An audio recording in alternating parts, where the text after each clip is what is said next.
टी20 world cup 2026 के super 8 के मुकाबले में इंग्लैंड बनाम पाकिस्तान आपस में टकराई, जहां पर इंग्लैंड ने पाकिस्तान को दी मात और सेमीफाइनल में प्रवेश किया।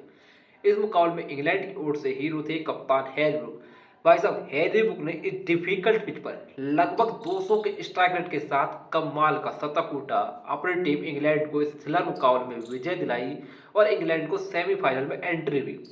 भाई साहब, इस मुकाबले में दोनों ही टीम के गेंदबाजों ने पूरी तरीके से कमाल की गेंदबाजी की। स्पिनर्स को इस पिच पर बहुत मदद थी, जहां पर चाहे इंग्लैंड से या पाकिस्तान, दोनों ही टीम के स्पिनर्स ने कमाल की गेंदबाजी की। लेकिन इस मुकाबले में डिफरेंट बनी वो हैरी ब्रूक की कमाल की पारी। इस पिच पर जहां पर बैटिंग करना लगभग असंभव सा हो रहा था, पूरी तरीके से गेंदबाज डोमिनेट कर रहे थे। पाकिस्तान की ओर से शाहजाद अफरान तो वही इंग्लैंड की ओर से हैरी ब्रूक, यह दो बल्लेबाजी अलग चमके। हैरी ब्रूक तो अलग ही लेवल पर तड़ी देते नजर आया, 200 के स्ट्राइक रेट से सेंचुरी कूट दी और थ्रिलर मुकाबले में सिंगल हैंडेडली ही अपनी टीम को लाइन क्रॉस करा दी। यहां पर पहले बैटिंग करनी उतरी पाकिस्तान टीम की शुरुआत एक बार भी खराब रही। भाई सेम अयूब का यह टूर्नामेंट खराब से और खराब होता जा रहा है। इस बल्लेबाज के बल्ले से रन नहीं निकल रहे हैं। यहां पर भी जोफ्रा आर्चर ने सस्ते में फंसा लिया। कप्तान सलमान अलिया का एक और फेलियर महज पोस्ट पर गई। उसके बाद शाहजाद अफरान और बाबर आजम के बीच साझेदारी लगी। भाई दोनों ने इंग्लिश गेंदबाजों का डटकर सामना किया और पाकिस्तान के स्कोर को आगे बढ़ाया। हाँ, रन तो दोनों के बीच बन रहे थे, लेकिन इस साझेदारी में इंटेंट कम था, बाबर की तरफ से भी और साहिबजादा की तरफ से भी, जिसका फायदा इंग्लैंड स्पिनर से उठा रहे थे, क्योंकि विकेट नहीं मिला था उन्हें बहुत देर तक, लेकिन वो बाउंड्रीज भी खर्च नहीं कर रहे थे। इसी चक्कर में बाबर आजम अपना विकेट फेंक गए जब जेमी ओवर्टन ने उन्हें 25 पर आउट किया। उसके बाद फकर जमान आए। फकर जमान आकर थोड़ा सा बेड़िया तोड़ी। जब जो बाउंड्रियां सूख चुकी थी उनको फकर जमान ने पूरी तरीके से पाकिस्तान की तरफ लगाना शुरू किया। आपको देखा होगा कि आदिल रशीद को सामने छक्का मारा, लेकिन भाई साहब आदिल रशीद वर्ल्ड के बेहतरीन लेग स्पिनर है, उसी ओवर में फंसा लिया। लेकिन पाकिस्तान की ओर से एकमात्र बल्लेबाज शाहजाद अफरान ने ही पूरी उम्मीदें अपने कंधे पर ली हुई है यार। यह ही बल्लेबाज है जो फॉर्म में है। यहाँ पर भी 63 रन की कमाल की पारी खेली, पाकिस्तान को 20 ओवर में 164 तक पहुंचा दिया।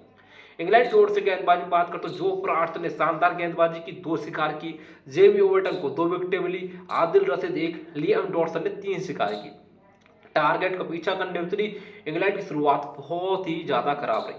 Science Afridi, premium left arm pacer science Afridi ने अपनी क्लास दिखाई जब पहली गेंद पर फिलिप सॉल्ट को चलता किया। उसके बाद भाई साहब जॉस बटलर जो पूरी तरीके से रनों के लिए जूझ रहे हैं, वो यहाँ पर भी जूझते रह गए, अफरीदी ने चलता किया।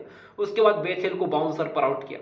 मतलब टॉप 3 बल्लेबाजों को अफरीदी अपने दम पर ही पवेलियन भेज चुके थे। लेकिन उसके बाद भाई साहब हैरी ब्रूक एकमात्र ऐसे बल्लेबाज थे जो इंग्लैंड के लिए लड़ाई लड़ते नजर आए। बेंटन के साथ उनकी साझेदारी हो ही रही थी कि उस्मान तारिक आए, पहली गेंद पर बेंटन को चलता कर दिया।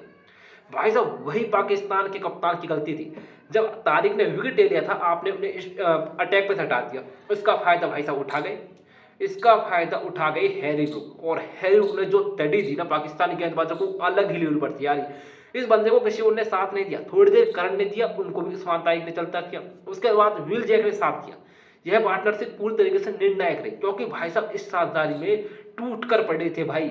हैरी ब्रूक टूट कर पड़े, किसी भी गेंदबाज को मौका नहीं दिया। भाई साहब हैरी ब्रूक का मानना है, को मानते हैं कि वो स्पिन स्ट्रगल करते हैं, लेकिन भाई साहब सामने 4 क्वालिटी स्पिनर्स थे। पिच पर बहुत ज़्यादा मदद थी स्पिनर्स के लिए, लेकिन भाई साहब आप तंग होना तो बहुत दूर, बीट भी नहीं कर सके, एक मौका भी नहीं बना सके यार। हैरी ब्रूक पाकिस्तान के वर्ल्ड क्लास स्पिनर, भाई एक टोटल डोमिनेंस हमें देखने को मिला। भाई ये बंदे ऐसा है, शतक वतक के तुल्य खेलता नहीं है। 4 ओवर में 27 रन चाहिए थे साइंस अफरीदी सामने, ये 90 पर थे।